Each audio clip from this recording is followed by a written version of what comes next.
There's no saying, oh, the world is safe. It's not safe. Not at all. It's not safe. The fact that you think it's safe means that you were living in an unconscious bubble that was sort of provided to you by your culture. It's a gift. And now that's been shattered. And so now what do you do? Well, the answer is you retreat until you're in your house and there's nowhere you can go. You're the ultimate frozen rabbit, right? And your life is hell because you can't function. The alternative is, let's take apart the things you're afraid of. Let's expose you to them, carefully and programmatically.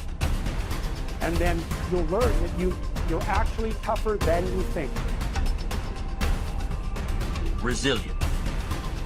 Resilience, the ability to return to the original form after being bent or being stretched or being compressed. That's the dictionary's definition of resilience. The ability to readily recover from illness or depression or adversity. Resilience, being able to withstand setbacks, broken hearts and broken dreams, financial crisis, loss of loved ones, loss of enterprise, and loss of health. How would you ever handle it if you lost everything you had today? What would your next step be? You have trouble being resilient because you think everything works like laptops, like computers, that if you rub it, it'll click for you, it'll move for you, it'll open for you.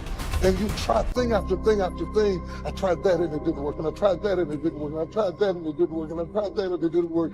Because you think that trying something for a little while ought to bring you a big return. But life does not work like Apple. It does not work like that. Some stuff takes time. Greatness takes time. It takes time. It takes time to build your brand. It takes time to build your life. It takes time to build your career. You got to be prepared to get 1,000 no's to get 1 yes. And as Aristotle said, it is during our darkest moments that we must focus to see light.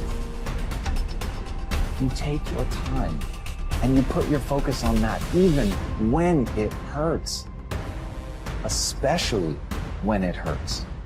If you're able to do that, if you're able to find a way to take all of your energy and put it on that, to repeat it, to let it become a mantra, to let it be the first thing you think about when you wake up, the last thing you think about in the night, and the thing that you cling to when you wake up and cannot fall asleep, if you let it be that thing, that you can put all of your attention on that, then you can actually change your chemistry. You can actually change your own story. You can actually change your life. But you've got to know it's in our darkest moments that we must focus on the light.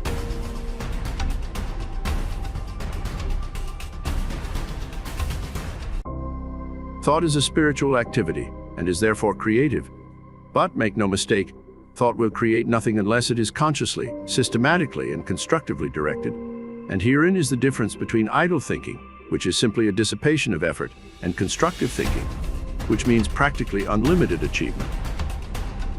We have found that everything we get comes to us by the law of attraction. A happy thought cannot exist in an unhappy consciousness.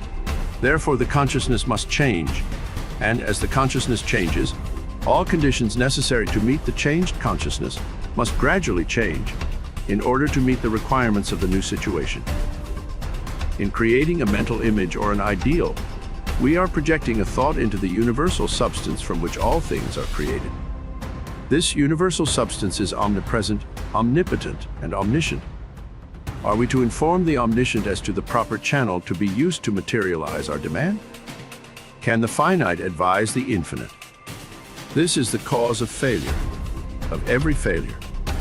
We recognize the omnipresence of the universal substance, but we fail to appreciate the fact that this substance is not only omnipresent, but is omnipotent and omniscient, and consequently will set causes in motion concerning which we may be entirely ignorant. We can best conserve our interests by recognizing the infinite power and infinite wisdom of the universal mind. In this way, we become a channel whereby the infinite can bring about the realization of our desire. This means that recognition brings about realization. Therefore, for your next exercise, make use of the principle. Recognize the fact that you are a part of the whole, and that a part must be the same in kind and quality as the whole.